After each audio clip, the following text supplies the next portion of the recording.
Hello and welcome to episode 3 of the Coventry City Former Players Association podcast. Tonight we'll be speaking to Dave Busst, a player that went from non-league to the Premier League and cruelly had his career ended early with one of the worst injuries seen on a football pitch at Old Trafford. Since then, Dave has worked for Sky Blues in the community and was recently given a Lifetime Achievement Award by the PFA. Thank you to tonight's sponsors, who are Coventry Rugby Club, and please pause the podcast now, press like, press subscribe, and we'll keep bringing you brilliant interviews from former Coventry City players. For now, without further ado, let's bring in Dave Busst. Let's go sing together. Hunt. Oh, what a goal!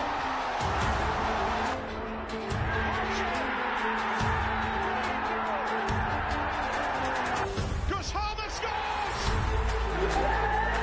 The Sky Blues are sky high. Will I hear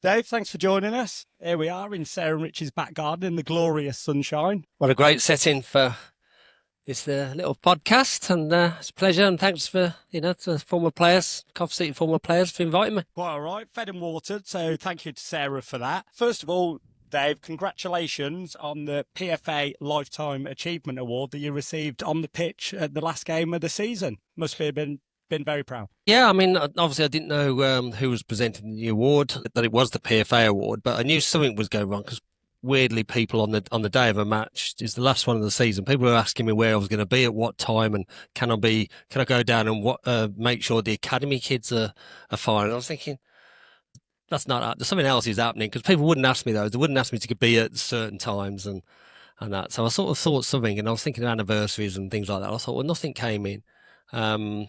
And then Dave Palmer, who I've known for a long time, probably as long as I've been been connected with Coventry City, and he was there, and I thought, that's weird. I know he's PFA. And then even when he was stood next to me with the other PFA guy, Stephen Merchant, I was still going, what's it for? I just didn't have a clue what it was. And he goes, oh, it's the PFA Lifetime Achievement Award. I went, oh, God, well, it just didn't. I'd heard of the award before, and it was it was great to be nominated and chosen and given the award by the PFA because of everything that I've been associated with them over the years, through playing, through not playing, and the job I do at the moment. We've been connected for all those years. Well, a brilliant achievement, and well done on behalf of all the fans. 22 years, I think it's been at the Sky Blues in the community. A little bit longer. 7 was when I first started with them, coaching with Barry Powell. He got me into it. So what's that, 25, 28 years? That's what I was on about anniversaries, because I knew the dates. I think it's 22 years since I took over as head of community, so 2003. That's what 22 years is. Yeah, but, back to when that started, Barry, I was doing my coaching, going into the academy. Barry said, look, Lloyd McGrath there was 5 of us pulled in to just go coaching, and Barry was heading it up. He'd taken it on from Ray Gooding. So there was always a big connection with former players. And that's why the PFA when they had the 6 pilot clubs to start up the community foundations as they are today, it was their support, their idea that started off with, I think it was Preston, Bolton, all the clubs were up north, and Man United were one of them. So I've got a great, connection with Barry, because Barry was very pivotal in my whole development. And last club was Moor Green, where in the year that I was then, went from Moor Green to Coventry. So, knew Barry and Tina, who were absolutely superb, and yeah. So for those who don't know, Sky Blues in the community, what is it they do? How many people you got going out into the community? Sky Blues in the community are the registered charity for the football club. Previously, we were Coventry City Football in the Community Schemes, is when there was the connection with the PFA, and there still is. We just changed our names to because it used to be basically football was our fundamental offer. Holiday camps, after school clubs, Saturday clubs. Working, connecting.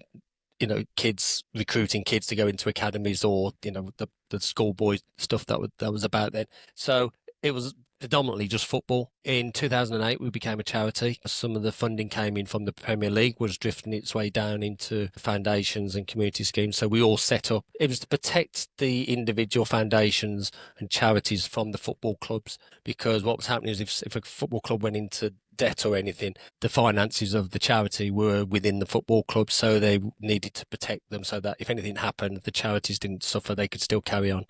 And that's why it was set up like that in 2008. And then came a change of when it was more than football. One of our taglines is more than football. Obviously, we use the badge to open doors and create opportunities and raise aspirations from young people to old people, and the topics we cover. It's a way of opening the door. So yes, we still do football, a very big part of what we do, but now we do health and well-being, mental health. Obviously, since COVID has particularly come into that need, but we do women's talk, we do men's talk. We've done children's talk because, it affects everyone in different ways. Again, using physical activity and the badge to get connected, and then you use that to connect with people on a different level. We do inclusion, community cohesion. These are all, posh words for getting in, talking to young people, finding out what they want, and can we give them a direction from it? Can we give them a safe environment to guide them into whatever they might want to be? We also have a schools offer where we go into schools, and I would say I've probably over the years coached in probably 50 odd primary schools at some stage, and I see people now. Well, we had Jamie Patterson came up when he joined us last year. Went to Wykencroft. He goes, I remember you coming in when I was 11 years old. And it was like, you remember? I don't, unfortunately. So it's a great way of being able to give back to the community. And the team that we've got now, we've got 30 full-time, we've got another 50 part-time on top of that. We're just delivering across everything. We've got dementia active groups, we've got walking football, we've got cancer support, those recovering from cancer. Again, everything's based around the physical activity and getting people, no matter what age, what ability, giving them that opportunity, a safe environment to then come out of their shells, talk to someone if they want to talk to someone. If they don't, they don't. Absolutely brilliant work, and I'm sure you're making a positive impact on a lot of lives, and let's hope a few more will score last-minute overhead kicks that you come through the courses as well. So rewind a few years, Moor Green, that's where it all started, is it, the football? Yeah, it goes back. That was the sort of the non-league club that gave me my opportunity to go to play, Premier League football. But, from a sort of 14, 15-year-old, I played for a team called Dunlop Terriers, the big Birmingham team, because you couldn't have you only signed schoolboys when you were under 14, so you couldn't be attached to a football club. So what they used to do is they would start a Sunday club. You would go and play for that Sunday club, and we had players from all over the Midlands that played for us. They're from everywhere. Normally, it's your schoolmates, and you all play together, and you might get filtered off. Aston Villa at the time, and I found out we played in Aston Villa kit. We went round in an Aston Villa minibus, so it was obvious what we were doing, but it was just a way of getting around the. I was there from under 13s to under 16s, and that team were one of the best at under 16s. They were in the West Midlands County, and I went into works football. And it was probably the one thing that helped me get to where I was, because at 16 I was still growing, a little left winger, and had a big growth spurt between 16 and 18, and I was a little bit gangly and awkward and that. So those 2 years toughened me up. I was playing in men's football as a 16-year-old. And I played for Britannic Assurance in the Works League, home matches, away games weren't so good, box pitches, things like that. But it's what makes you, when you reflect back and you go to, into the Premier League pitches, and then you hear people going, oh God, this hasn't got much grass on. You just go, hold on a minute, you want to try pitch 27 at St. Park in Birmingham.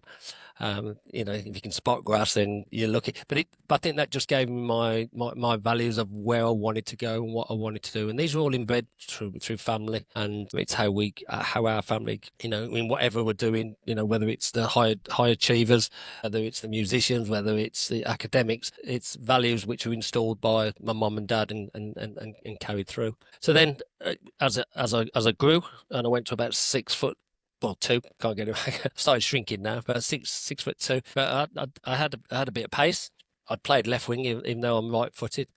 And I went to a team called Kings Heath, their second team, not the first team, in the Midland Com, Division 3. And again, it was just progressing. So I was never, ever one of the better players in the teams. Someone just saw something that went, you know what, you could go and play for the first team at Kingsley. So I got into the first team there, and then I spent sort of half a season to a season. We played Moor Green in a county cup. They still play it now. What is it? The non-league clubs play against these under-21s at the moment. Oh, the Birmingham Senior Cup. That's what it is.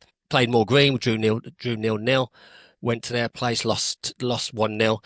Bob Faulkner, God rest his soul, tried 3 times. He tried to come and sign me from Kingsley. Them days you had to put 7 days in, and then you couldn't go back in for someone till 28 days had lapsed. And I kept saying, yeah, I'll come, and I didn't come. And yeah, I'll come. And they were in the Southern Premier, and it was a big step for me. But I was going, no. And my dad was away at the time. As soon as he came back and heard, I was 19 at the time. As soon as he came back and heard that they were signed to me, he grabbed me by the scruff and they took me down there Friday night. Went for Moor Green, had 5 pints in the bar, playing Kings Lynn at home the next day, and he started me at left back. We won 3-2, and that was my introduction. And then again, didn't get in the team. I played 19 times that year. We got promoted to the Premier League, Beza Premier, as it was then. Really enjoyed my football. Got a good group of mates. Still see them about all the time. We have reunions and everything with them, with the Moor Green lot. And that's what you value. You value enjoying your football, no matter what the standard. Yeah, and we were getting paid. It was a good income on the side of working full time as well. And then I had it at Coventry, Barry Powell, as I was talking about earlier. We bought Barry in his last year of football, and there was a guy called John Bettles, sadly not with us anymore. He was a scout for the non-league, and he knew Barry really well. They got talking, come down and watch me. John for Coventry had already got the likes of Sean Flynn just before me, Andy Pearce, Tim Clark. So there was always a good connection of Coventry getting non-league footballers in. So invited me for a trial. In the November, I had a good week at Brighton. I remember marking Paul Furlong there. It was Terry Butcher, Dynamo. Again, sometimes it's about luck, being in the right place at the right time. We played Stourbridge in a league game, and I didn't know at the time, but Terry had come to watch me, and it was a real gritty, absolutely hammering it down with rain.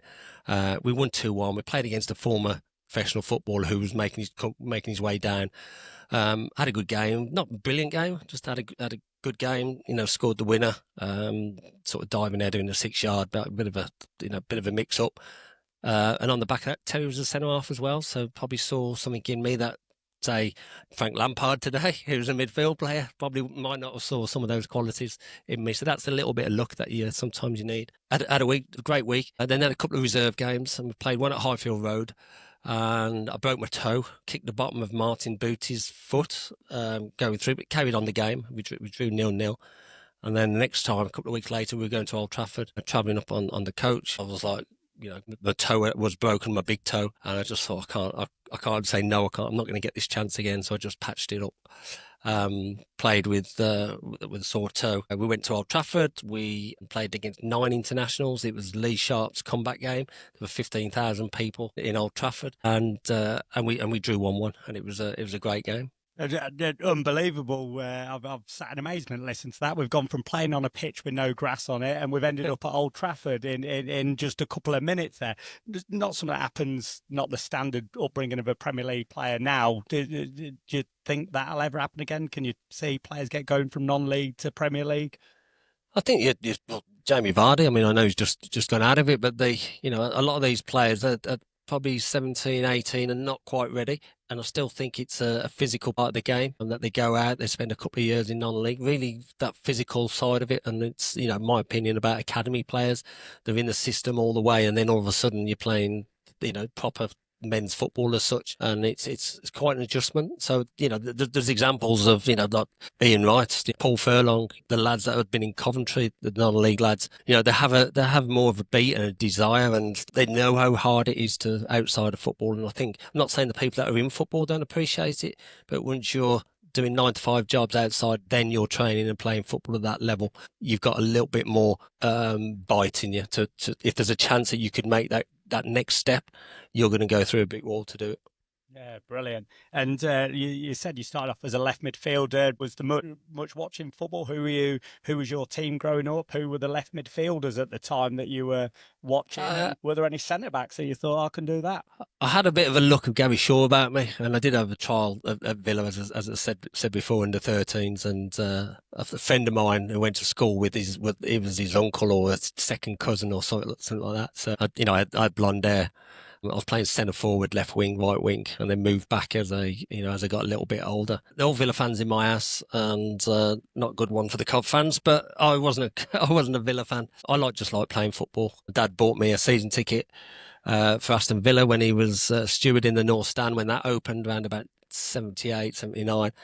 And I just said, no, I don't want to go, just play football. So I was a bit of a Leeds fan. They were top of the league in the early 70s, a bit like, Liverpool's, Man City's now.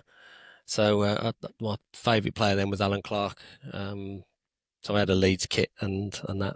But no, Coventry were adopted team since 92.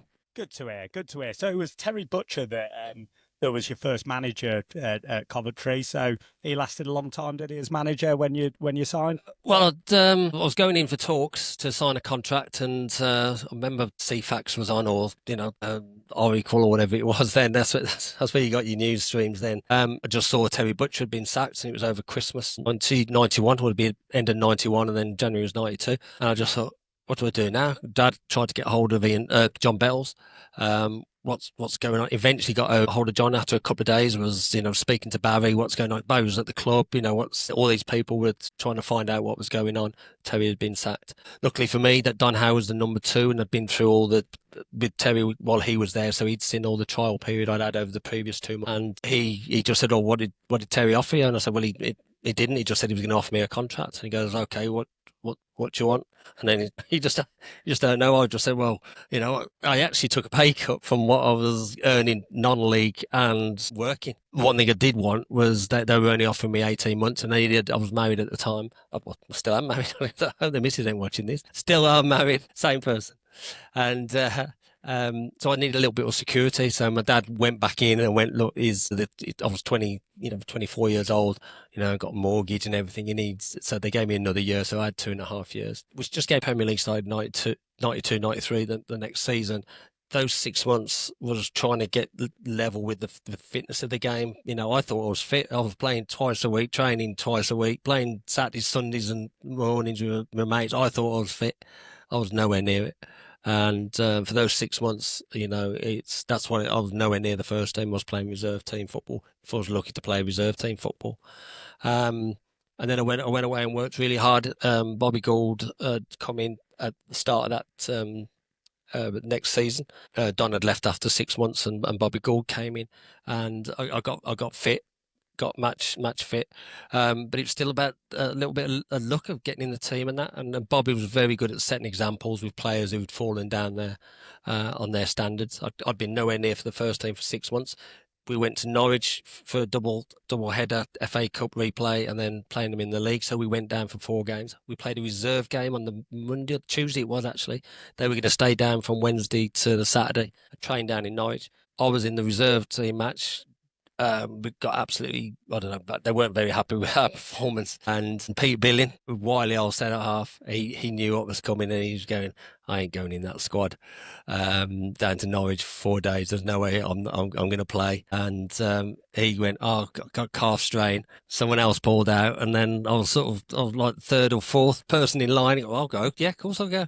Next day, packed for a 3-day trip down there. Rooming with Andy Pearce. Again, I knew Andy from non-league football. Me and him were rooming together. Played midweek game. One for Lloyd in the, I think we lost 1-0. And Gafford sort of blamed Pearcey a little bit. Probably falling behind his standard of what he'd set himself. He put me in for the Saturday, and I'd got called into the Gaffer's room, and you're starting on Saturday, like tomorrow, next morning. I've got, thanks, am I? And then I had to go back to my room and go, Basically, I'm starting tomorrow, and it probably means you're not. And it was like, no, fair play, just go for it, play your best. And a little bit awkward, but yeah, that was the debut. Ring all the family round, try and travel down there to watch that. And we managed. Quinny scored a goal, equaliser. We drew 1-1, and then I was back in King's Heath in Birmingham, watching it in the Red Lion pub. Amazing. I think it's something so many people can only dream of. Like, what's the big difference between going from a non-league club to a Division 1 club? It's definitely the fitness, because you think you're playing and training every day and you're as fit as anything, but when you're doing it day in, day out, two sessions on some games. If you were in the reserves and on the fringe, there was no gap because you would, if you weren't in the squad for the Saturday, you would come in and train Saturday morning. So it was, it's not like when people think, oh yeah, you play football for a couple of hours and then you go home. So that fitness side really comes into it because that allows you to train hard as well. And then go into whatever games and be ready to come off the bench. So conditioning is a big part of it. The game was the diets were changing then. My diet was, it wasn't particularly bad, but I didn't see the value of, loading and carbs, before games and for weekends up to 4 or 5 days before. So it's that education that sort of comes in. It's about, for me, it's about desire, attitude, and application. You can be the best player, you can be an average player, but both players should be able to, their work rate should be the same, regardless of whether you're the best or whether you're a centre half, centre forward, or the main star. You can all walk around. You could be having the worst game, but that doesn't stop you running around tackling or tracking back or that. It's and that's the difference. Some of the bigger players would just not toss it off, but as if they didn't care. Whereas for me, it was always about hard work, attitude, application. 55 games for Coventry, 5 goals. It's not a bad record for a centre back. Obviously, learned a lot from your days as a left midfielder. Yeah, I mean, whenever I see John Salako, I always wind him up that my goal ratio was better than his for his time at Cov. Yeah, all headers, not with feet whatsoever. It was just right. We had set pieces. I'd come up for things like that. I think if you were saying what my best goal was, I mean, it's only 5, so it's not that hard. But I particularly liked the goal at away at West Ham. We won that game. We won that game 1-0. And again, there's a little story behind that. Previous year, me and Flinny had been away with our families. For the summer, we met a load of West Ham fans. Kept in touch with them, as you do. They invited us. We were playing, and we were going to meet them for a drink afterwards, not far from West Ham's ground. And then there we was in this pub just down the road from Upton Park. And then we met these sort of 6, 7, 8 lads. Didn't realise they were probably the enthusiastic crowd members at the time. And then I said to Flinny, I said, "You do realise that we're in the middle of a West Ham pub?" I said, "I've just scored the winning goal against West Ham, and there's no sky blues colours anywhere in here." So we literally had a couple of drinks. His brother was driving us down, and we'd sort of said, "Cheers, lad, we got to go." And but yeah, but that's just good. But that's what you did back then, Brilliant. I remember when I went to West Ham away, I was told one thing: don't go in the bowling pub. It might have been that. That made me go in the bowling pub. Look, yeah. We'd lost 1-0 when we went. I hadn't scored the winning goal, so very brave here that one. No, it was good memories. Obviously, you love scoring goals. You like defending goals. Doing an interview not so long back, and someone said, "Oh, do you know how many assists you had?" And I said, "Assists? You either scored or you didn't." And they went, "Oh, actually, you assisted in this, and this," and those stats weren't about then. Well, I've got to say, my research didn't extend to the assists, but you scored XG goals. Your first goal was against Wimbledon. We just went through these. The good stat I have got is that your 5 goals never came in the losing team. There was 1 draw and 4 wins. So Dave Busst scored. Well, we were doing well. Wish the managers had looked at the stats. They would have put me in the team every week, surely. Without doubt. In fact, one of them came in the 5-0 win over Blackburn, which is a very vivid game, I remember, in the snow, orange ball. And apparently, if you'd bet that you would have helped this and maybe made few people a little richer, if you'd bet on the numbers of the goal scorers on the national lottery, you would have won a tenner. Yeah, if you'd bet on me, you'd have got 55-1 for return. First goal scorer. First goal in the game, was it? It was me, yeah. My old man always put £5 for me to score. He did quite well on that count. He just talking to you, he reminded me of the little thing. So that game was weird because we'd had 2 players. I wasn't in the team at the time. We played Wimbledon, I think the couple of weeks before, and Richard Shaw, Paul Williams got sent off, went down to 9 men. I think we come back and drew or won or something. I don't know what it was, but they were suspended. Me and Chris White were playing in the reserves together, and only 2 centre halves there, so we got pulled into the first team squad. Blackburn, who was the champions at the time, you could just tell they didn't fancy it. It was a hard pitch. If the ground was a definite leveller between us, but I've talked to you, earlier about it's that desire, that attitude, that application. We wanted it more than them on that day. Started off Marcus Hall, young Marcus Hall at the time, whipped in a left foot cross. I can't remember. It might have been Nuddy who headed it back, and then I was coming in and directed into the net. And when you look back at that goal, I actually banged we went into the net with the ball and everything. And as I came out, I banged into Tim Flowers. Tim Flowers was a hard man, by the way. And the way he looked at me like I just banged into the back of him, unintentional, but I was glad I was running up the other end, put it that way. And we went on and scored another 4 that day. So Well, I know full well about being banged into the net by Dave Busst, actually, as a goalkeeper. So one of your latest goals, as a reminder every time we speak to you, was in a charity match when cross come in from the right. I looked in, seeing injured Dave Busst, notorious for injury. I thought, I can't go in too hard on him. Me, you, and the ball in the back of the net. yeah. Also a snowy day in Bulkington. That was, yeah. It's that desire to want to play football. Where at the time, Coach Stevens was running the former players team. I'd sort of progressed back into it, playing in goal, keeping Oggy out, and it was a colleague, Sean Pearce, who still works for us now at the charity. It was his local team. There was a mixture of a Cov team and a Leicester side, weren't there? Yeah. But yeah, put the ball in, the instincts come into it, and if the goal is withering, then just go and take the lot. Certainly was withering. I mean, but I've been compared to Tim Flowers, so I'm going with that. Brilliant goal record. A question from David that we from Rochester, a Coventry fan. You've mentioned a few of the centre backs there. Played at Rochester. Who was your favourite centre back to play with? Was there a pairing that was regular, Dave Busst and? I'd had quite a few, because obviously towards when Big Ron came in, Richard Shaw and Paul Williams could play midfield as well. So, I played alongside Dacey towards the end when he was brought in. Peter Atherton in my early days, because again, it's all about, a bit of luck. My breakthrough season, when Phil Neal came in, was when Peter Atherton and Phil Babb left for Liverpool and Sheffield Wednesday. So again, club hadn't signed anyone. I was probably the only centre half at the club, and I was just out of contract. So it was quite a good one for me to have a bit of bargaining with Phil, and get myself another 2 years, because I was out of contract and I hadn't signed. I was biding my time, and I'd been to Wimbledon, had come in for me. Joe Kinnear had met me and my dad down on the Watford Gap services. Weird thing with Phil was that the lads used to go out on a Wednesday night. It was still pre-season. John Williams, Sean Flynn, Pierce. The Birmingham lads always went out. And he rang my house on the Wednesday night, and my wife just went, "Oh, he's not here." And he went, "He's out meeting somebody, isn't he?" And I wasn't. I was just on the piss with the lads. So when I came back, Phil had been trying to get hold of me, because bearing in mind, the season was starting. Was it the Saturday afterwards? I've been that late. Bad preparation if it was. And again, I just missed his calls, wasn't answering his calls, because I was meeting Joe Kinnear. I did meet Joe, I did discuss with him. So he said to me, "Oh, what do you want?" I said, "Well, Wimbledon have offered me this." And, even though it was before I'd met Joe, I just said, "Oh, they've offered me this." They hadn't.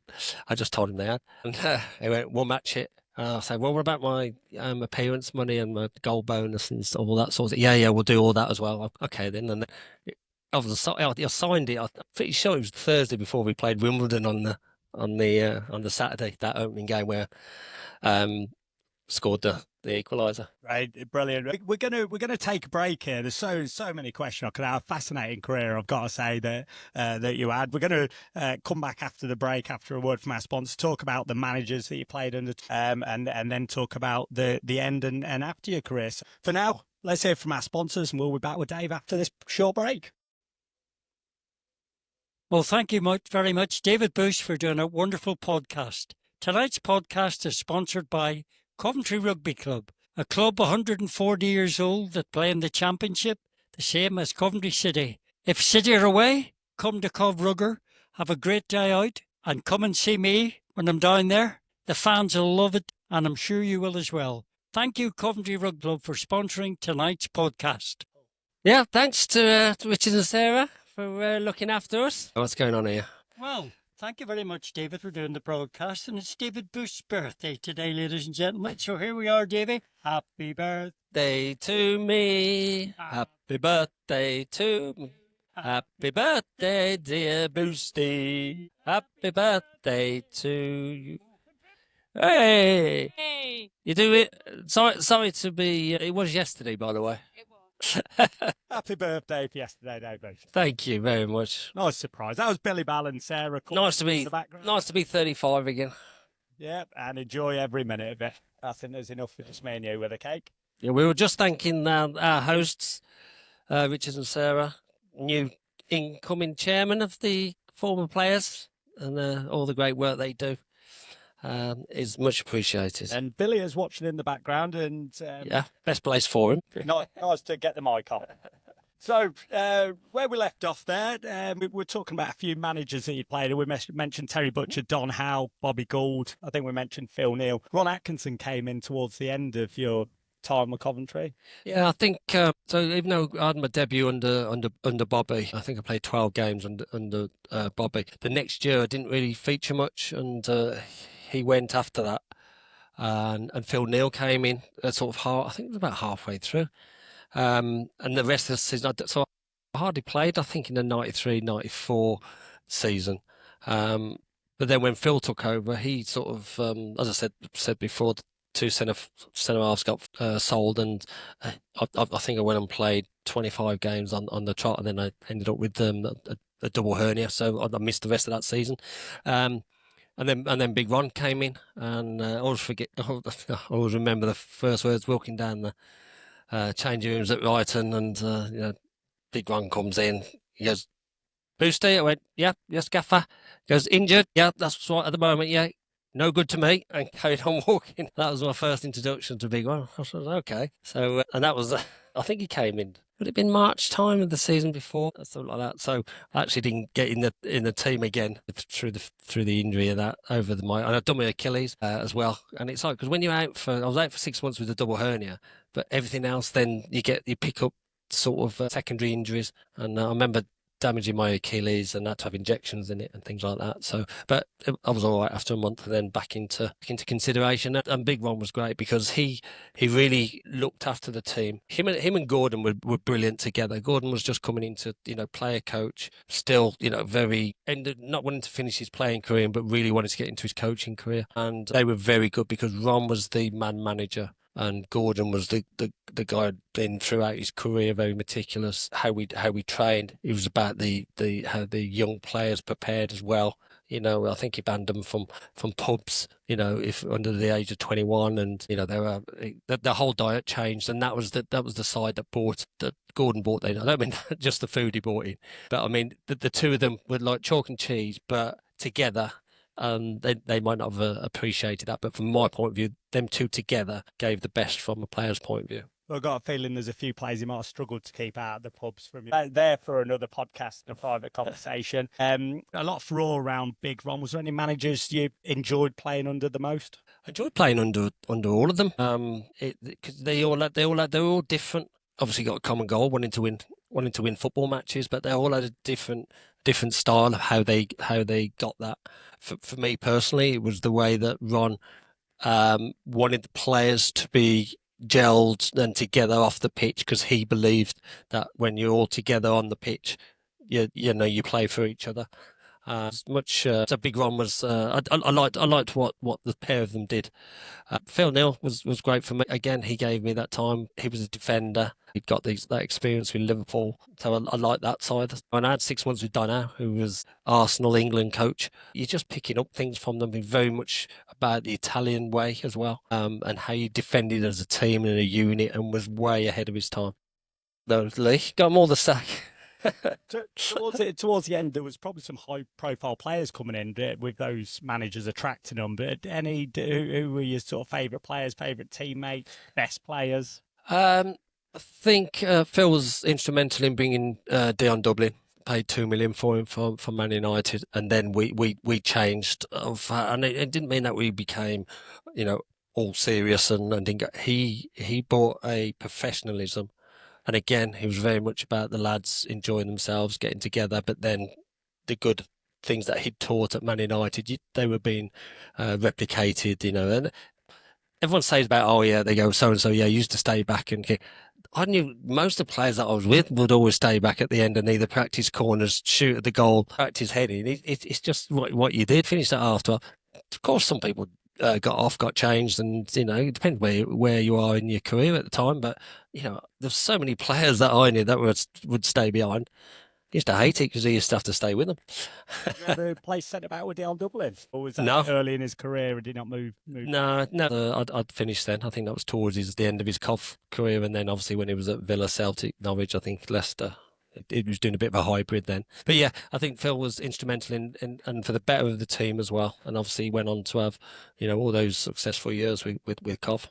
Yeah, then we're coming on to the end. 6th of April was a 1-0 win over Liverpool. 96 we're on to now. Noel Whelan getting the winner in that game. Did you play in that one? Yeah, it was it was a big Easter weekend. Liverpool at home, Man United away.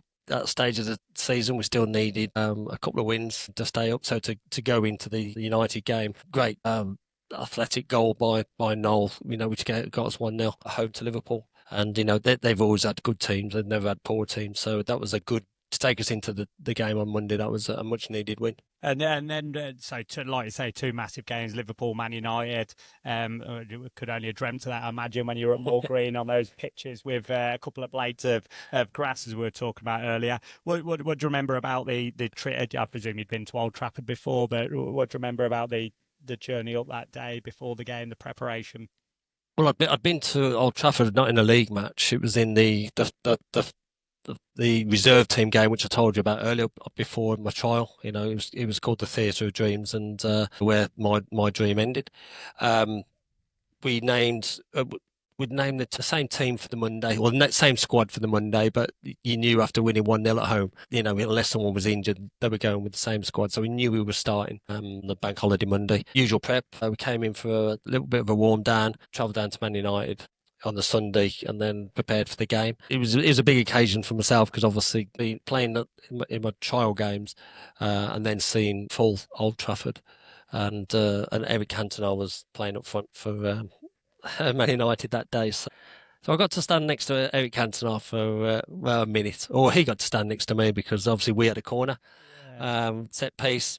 Dad's got a fiver on you for first goal scorer, presumably. Yeah, that's probably what he should have said to me. I'd cost him 55 mile. I wouldn't have been 55-1 then. Not after the previous 4 goals. Yeah. I was about 2-1. 2-1, yeah. How many teams get a corner at Old Trafford after a minute? But we went through our usual set pieces. Ali Pickering took the corner. Noel flicked it on at near post.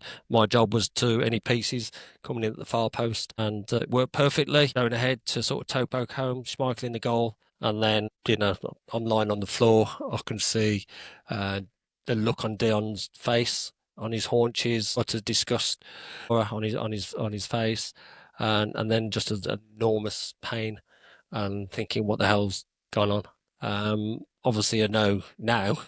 Owen had come off his post. McClare had come from behind, and I got stuck in the middle, and the leg. This is where I learned about physics, actually. So, when two opposing forces come together exactly the same time, the bit in the middle, it can only collapse because it's that split second. And if one had been a second out from the other one, my leg or my knee would have just bent with the force of whichever side was there. But it hit at the same time, and then it obviously cracked open, and then I just froze, couldn't look down, didn't want to look down, didn't want to move, and you could see the reactions around me, but you sort of shock comes in. Definitely shock comes in because I probably recollect from what people have shown me or what papers have seen, or if a video has been seen afterwards, because I didn't see anything for about 6 weeks afterwards of actually what happened. I remember going off the pitch down at Old Trafford, and Gordon, who was assistant manager at the time, he come back, sort of holding my hand, saying you'll be okay. And I said, I knew I'd broke my leg, and I was 28 at the time, and I just thought, that's it now. I'm not going to be able to come back from this. I didn't know the extent of the injury then, but I thought a leg break at my age coming back really wasn't going to be on the cards. But the worst thing about Old Trafford was the speed bumps outside, and they were massive, and there was loads of them, and the leg just kept going bump, bump, bump, bump. So I was actually quite relieved to get to the hospital, and they were going to reset my leg, but there and then they went, because we'd had pre-match meal, and said, you've got food in your stomach. I went, no, I don't want to be here. Just shut me, put me down, and then do whatever while I'm out. And right before I was in the A&E, and one of the porters come running down the the hospital ward going, yes, yes. I can't remember who'd scored. Might have been Cantona? I don't know. And he goes, oh, yeah. And they won 1-0, and then off I went to sleep then. Woke up the next morning in the hospital. Dad was at the side of my bed, and he looked worse than me. And I said, what's the matter? And obviously he knew what was going on, and the look in his face was a look I'll never forget. Moved hospitals after 2 days because I had such a severe hit on the outside. It was basically like call it a hematoma, and basically the muscle, the blood pressure, like a dead leg.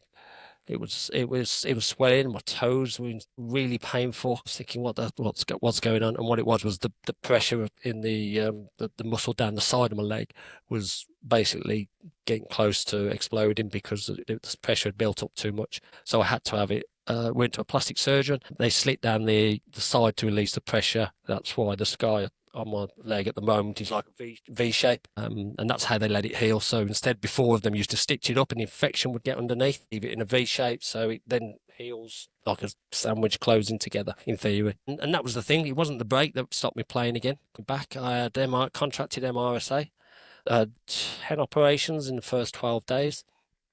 And it was just cleaning it out because the infection just wouldn't go, temperature wouldn't come down, and in the end, I had to cut away four of my 5 tendons in my right foot. Luckily for me, again, talk about lucky breaks. The one that kept was the big toe, so that ended up in future operations. The reason why I can, still run about, still play a little bit now, it was because of the strength of that big one. So that was thankful for having those 4. Next 3 months, probably already knew that I wasn't going to play again because my foot was in a back slab, and I couldn't pull my toes towards me. The tendons weren't there to pull the muscles wasn't strong enough. It had been open. So I sort of knew, but you don't want to call it that. I was the orthopedic. I was under 2 surgeons, orthopedic and a plastic surgeon, and I was going back after 6 months for him. But before I went back to then, I already knew that I wouldn't be playing because I couldn't pull my foot up like that. So. But again, you're thankful for things that happen. I remember I can't remember, it might have been the hospital priest came up to see me, and I was going down for a big operation. They were taking it because it wouldn't heal. There was no blood supply down there. They were taking a muscle out my back to my muscle to create a blood flow into the right leg, the bottom of my right leg. And they said to me, you'll either, if you wake up and you're in an oxygen tent, that means will have had to have cut from the knee down. We can't control the temperature. As if you wake up and there's nothing around you, then it means it's been successful. And as it happened, woke up, looking round, no tent, bonus. And then they just said they'd gone down, opened it up, and it'd shown signs of healing. So I didn't have to have muscle out my back. I didn't have to have my leg off from the knee downwards, and it started to heal from that point. So that was, again, thanks to the great team there was at the NHS up in Manchester, who really did look after me and my family. How long were you up in, mate? Had you been home at this time? I spent six weeks up there. The club had put my mum up in one of the hotels close to the hospital's not there. There was Good Hope Hospital, and it's now changed to Royal Salford and Wythenshawe Hospital. So the 2 I was in, they're not there anymore. But they really did look after my mum. She was visiting every day. And been in Manchester 6 weeks. Then I was allowed to go home sort of 2 weekends, or the family. Or we used to go out to a hotel, the same hotel my mum was staying in, for the weekend. Then I'd go back in on the Monday. So it was staggered over 3 months. I came home. I needed to be home as well. So again, so many questions. I think one of the things people always remember from when the incident happened was the reaction of Schmeichel, Irwin, who I believe were sick on the pitch, and the players around you. What was the support like from the players, from the club, from fans, the immediate aftermath of the injury? Well, I just remember after about 2 or 3 weeks now, and we're going to do a signing just for a couple of hours. We got there, we were there 6 hours, and the queues of people that were coming down just to come and say hello, see how it was, and we made sure that we stopped and we weren't turning anyone away. We were staying there to say hello, have a picture taken, sign something, and they're the things you don't take for granted. It's a really sad end for your career to finish, but you must take a lot of heart from the outpouring and from the support and the well wishes that you got.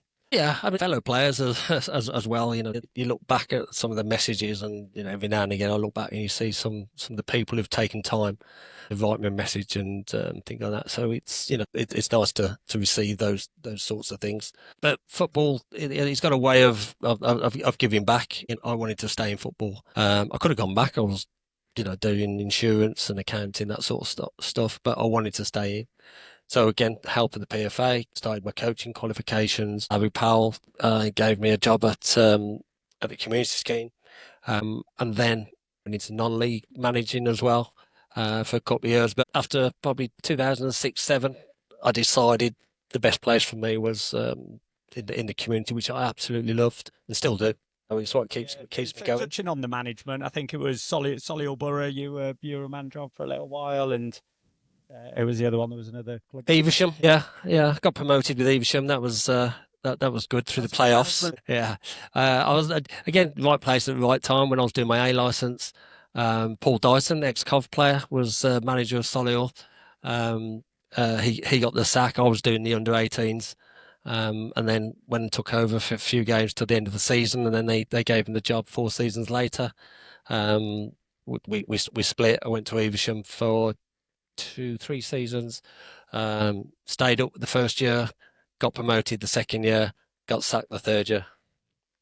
A mixed bag. So just rewinding, 22 operations, the career ended.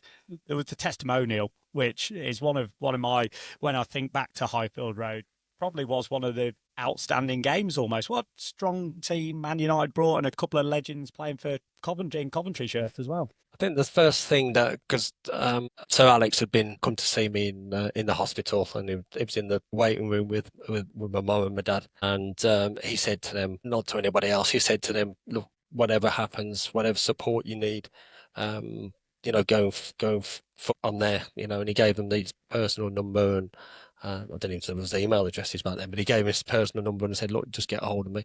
And true to his word, the year afterwards, he brought a strong team to Phil Road. Just stayed up.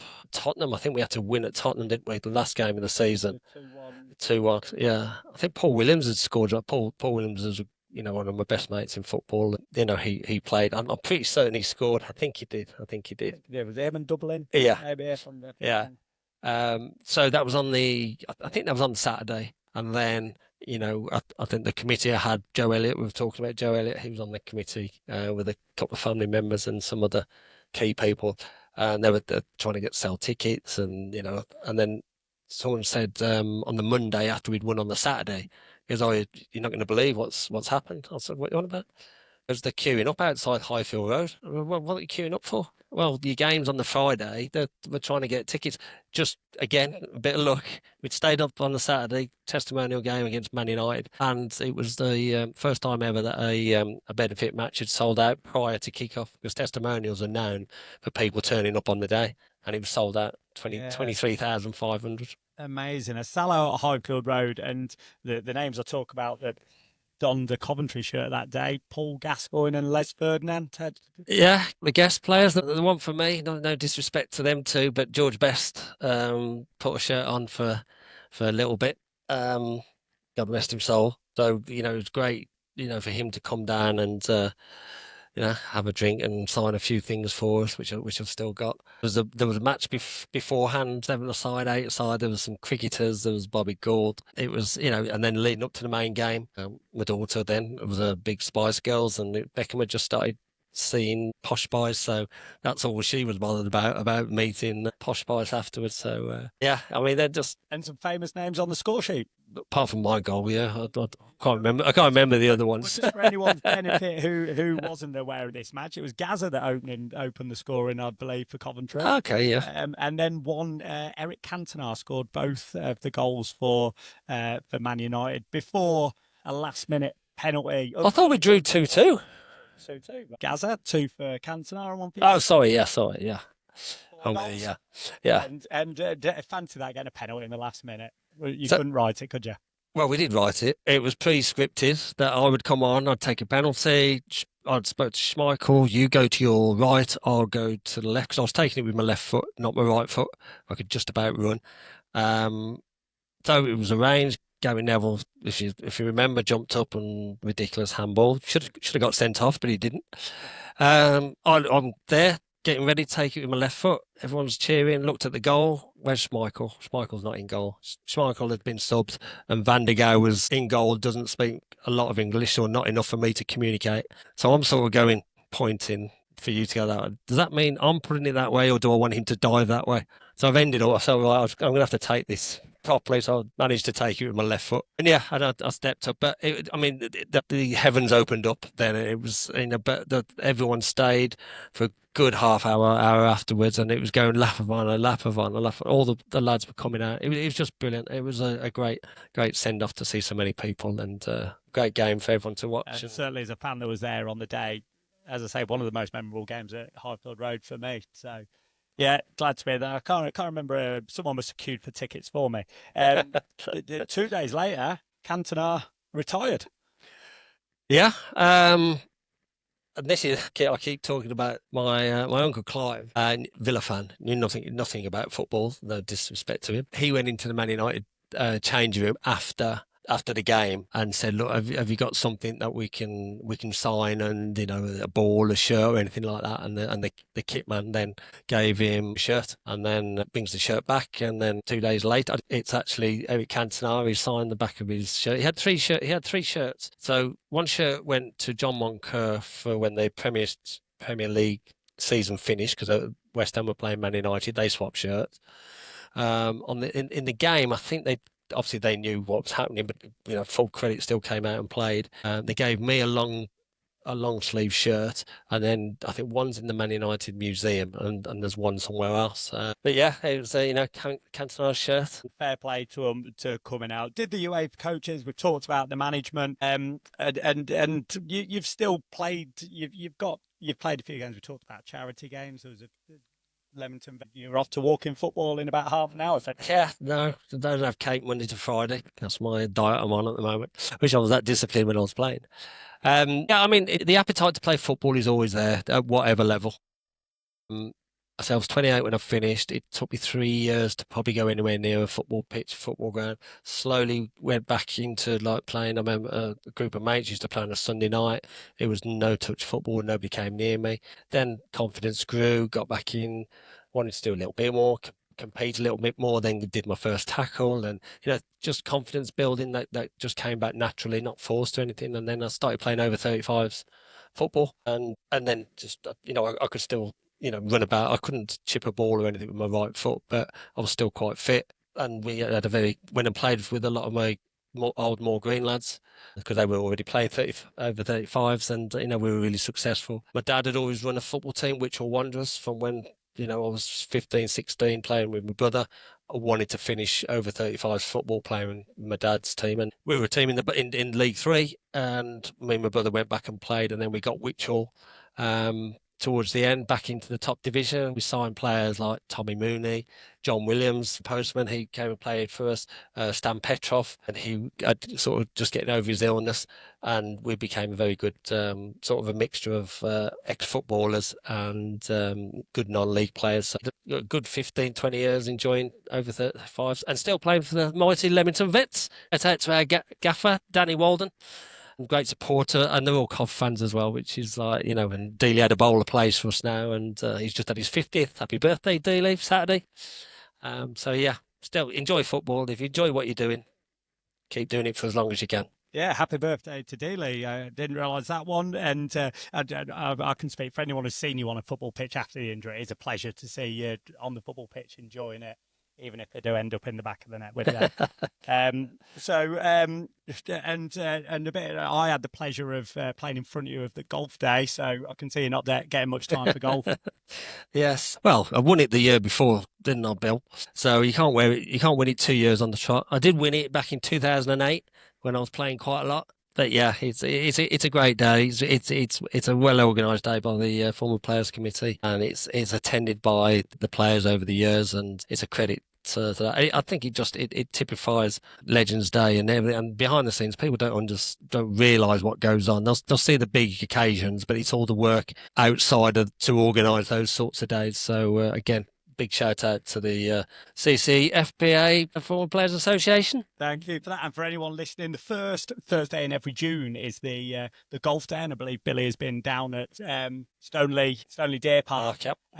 booking for next year. So any golfers listening, get in touch with the CCFPA, get your team booked. Every team gets to play with a former player. And it could well be Dave Busst, winner of the last two tournaments. 2 in the last 20 years. So we've got a few questions just to finish on from a couple of people who have wrote in. A few of them I have already asked and slipped in during the interview, so sorry for that. Barry from Bolton. Not many people from Coventry have asked questions. Yeah. David from Rochester. We've now got Barry from Bolton. What were your aspirations after football before the injury? Had you thought ahead to have to play him? Coming from a working background, I always had a sort of a career to fall back on. So I thought, maybe play till I was 30, slip down the leagues, go back into non-league, and go back into finance. That was my main sort of goal. Obviously, with what happened, I went in a different direction, but that was my plan, because I knew I'd only have a short term while it was there, late coming in. So as I was looking at 5 years, ascending, and then another 5 years, 7 years trying to, still make a living in football. And Jed, very straight to the point. How's your legs and what's your favourite crisps? Jed from Coventry. Favourite crisps, definitely cheese and onion. Always have been, always will be. I do like honey roasted peanut if I'm going for that, but the price of peanuts, by the way, can we just put something out there? And it's not me after peanuts. Talk about cost of living. Peanuts are the most. Have a look at the price of them, by the way. I forgot the question now. We went off. I think the other one was, how's your leg? Oh, the legs. I do play over 35, still at 58. I think I'm one, if not the oldest player in that league. I tend not to do too much running, and I play walking football now, which is great. Which where I'll be off to in about half an hour. Right, so we will make this the last question because I know you do need to get over to the walking football. So this has come from Sky Blue Terrace on TikTok. After everything, the injury, the recovery, and the transition into community work, what does Coventry City mean to you now, and how has your connection to the club evolved over the years? I think you just look at my bio on Twitter, and I'm not on there an awful lot. It's just adopted Cov City fan since 1992, and that's the job that I love doing. I feel privileged and an honour to still be doing it after this long. It's my way of giving back to the goodwill and the belief that the Coventry community showed in me at a time where I needed it. And this is just a continuing journey of me giving back. I hope everyone's enjoyed that podcast. I'm sure everyone will agree. Very open, very honest, and on behalf of everyone, Coventry fans, for a great career. Thanks for all the work you do for the Coventry City Former Players Association. Thanks for the brilliant work you do for Sky Blues in the community. Long may it continue. Thanks for being on. And we'll be back in 2 weeks' time. Make sure you like and subscribe to the podcast, whether you're listening on YouTube or Spotify. 2 weeks' time, we'll be back with our next pod. But for now, ladies and gentlemen, Dave Busst. Cheers, Lee. Great interview, by the way.